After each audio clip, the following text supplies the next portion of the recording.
Well, all right, good morning, good evening, good afternoon, ladies and gentlemen, citizens YouTube, Pastor Dowell here. So, let me get this right. Too many times more often than not, I am constantly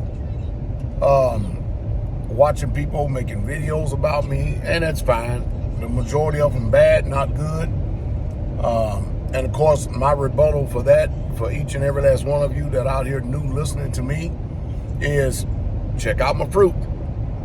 But I am amazed in this generation how that, okay, and here's one of my indictments that they say against me. This how they say, Pastor Dowell, your tone, I don't like your tone. I don't like the way that you say something. And I said, okay, all right, I get that. Now, first of all, you have to understand something. I'm a former United States Army paratrooper, all right? I was a staff sergeant, a sergeant in the Army for quite a while, a whole lot longer than just being enlisted, okay?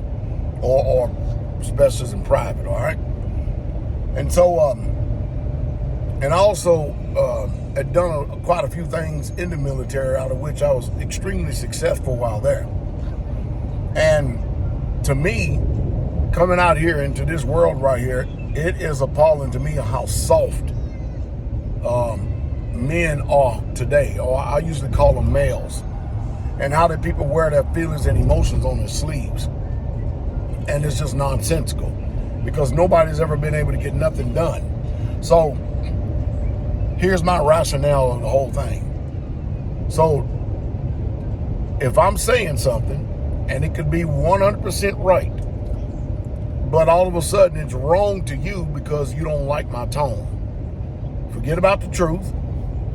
Forget about the way that it was delivered.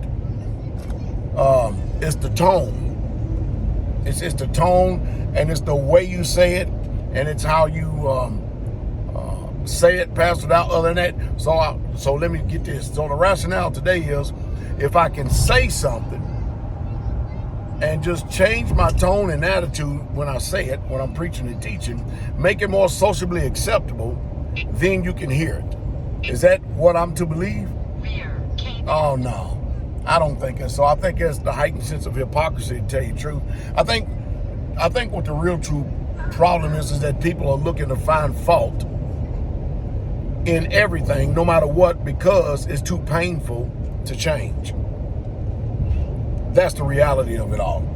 Because when I was in boot camp, I don't think not a one of us who come from being a civilian to a soldier, I don't think not a one of us enjoyed the way that the drill sergeant talked to us. Yet, it produced fruit. When I went to jump school, I'm definitely one that did not enjoy the way that the black hats talked to us. Yet I graduated and successful, and I had a hell of a lot of jumps after that. When I went to air assault school, I definitely did not like the way that the instructors was actually speaking to us. But of course, at that time, when I went to air assault school, I was a little bit later on in my career at that time, maybe about like 6 years in, something like that. And of course, understanding after being, a sergeant, a staff sergeant for a while, so it didn't pretty much bother me because I knew what they were doing. And I went to that air assault school in Camp Groot, Oklahoma. And at that time in the military and the Army, it was one of the most toughest air assault schools that there was. Matter of fact, we had like 200, I would say somewhere between 210, 250 people in that school. And only 62 people graduated. There were 12 women that started that school. And after the first day, 11 quit. And then after the second day, the one that was left, she quit too. But I've heard that when people go to Fort Campbell, Kentucky, and go to air assault school, they have women graduating there all the time. So, I mean, you can just pretty much pick your poison, pick and choose which school was tougher. I don't know.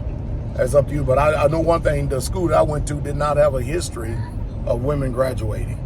So, with that said, I'm not going to make any apologies for being a man.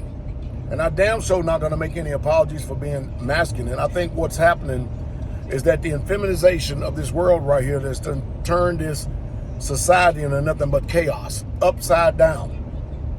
And like I said the other day on my podcast, and I said, you know, we're watching America decline because women have too much say. They have too much say. They're in the wrong positions of authority, and they have been given too much power by the politicians and the court systems, and they are in effect affecting the change in this country, and it's making this country go on a serious decline because there's no patriarchy, there's no headship, there's no authority. And of course, people want to know where I drew my conclusions from, and I said, why? From history. All you have to do is go read about the Roman Empire. I mean, in my house, hey, babe, do I not in my house down there have a plethora of books about Rome and Roman history? Yes, sir, you do. An extraordinary amount, don't I? Yes, sir. So when I speak to y'all, I'm speaking from an informed mindset right here. And when I tell y'all that America is following the same decline as ancient Rome, you can believe it. So with me having this knowledge in my mind, and not only biblical knowledge, it has helped me be able to chart my course, because I full well know that if I have the knowledge, I have the wisdom, I have the know-how, I have the self-determination and the drive and the integrity of heart to maintain the integrity of a true man of Yah and be a man of truth, I realize that the responsibility and the duty of it is placed in my court. And Yah forbid if I turn around and do like some people do and be derelict in my duty, and then allow people around me to perish while I sit on all this wisdom and knowledge and only try to save myself and what I call, or what is appertained to, mine. Wouldn't that be a great detriment right there? The one thing I've learned about as you advance in life, the whole ideal is to try to build up others and to have them advance along with you, because it sure is better to have a company of people with you than to be alone. It's a whole lot better to have a small army with you than no army at all. It's better to have a firearm and have plenty of ammunition than to have a firearm with no ammunition. So as I sit and I look at the mindset and I watch the decline of this society, I understand the reason why people say certain things, but to try to get them to comprehend what I'm saying, that's a whole nother story. That's a whole completely entire another story. And so I'm not going to change my tone. I'm not going to change my delivery. You don't have to. Hey, you live in America, all of you. All you have to do is exercise your option to not listen, to unsubscribe, go to another channel, let somebody else shoot a bunch of BS up your hindquarters. But I will tell you this, if you do listen to what I say and the advice that I put out, chances are you're going to see some positive fruit from that, and you're going to advance in life. And you're going to look back one day like some people do. I have anonymous people from time to time that have sent me money, and I have no idea who it is or where it comes from, but they just send it in a spirit of thanksgiving. Now, I'm going to tell you a true story. I'm going to see if you remember this one, Dave. I'm going to tell you a true story. I know y'all going to find it hard to believe. I went to the post office one week, and there was $5,000 cash that was sent to me in the mail. You remember that? You don't? I went to the post office the very next week, and with the same address, there was another $5,000 sent to me in cash. And then I went to the post office the very next week, and from the same person, there was $5,000 more in cash sent to me. I'm like, who is this person? They did not want their name known. They did not desire to even to have me even send them a letter back of Thanksgiving or nothing. And I'm like, who in the world is sending me all this money? Of course, you know I did, right? I paid it for, I spent it. So, I mean, one of you have to know, because I don't, you know. I don't doubt it at all, but it may not have been me that you know. They go, it's a sister. You know, you heard a motorcycle, right? That's why I was telling her it's a damn good day to be riding. And look.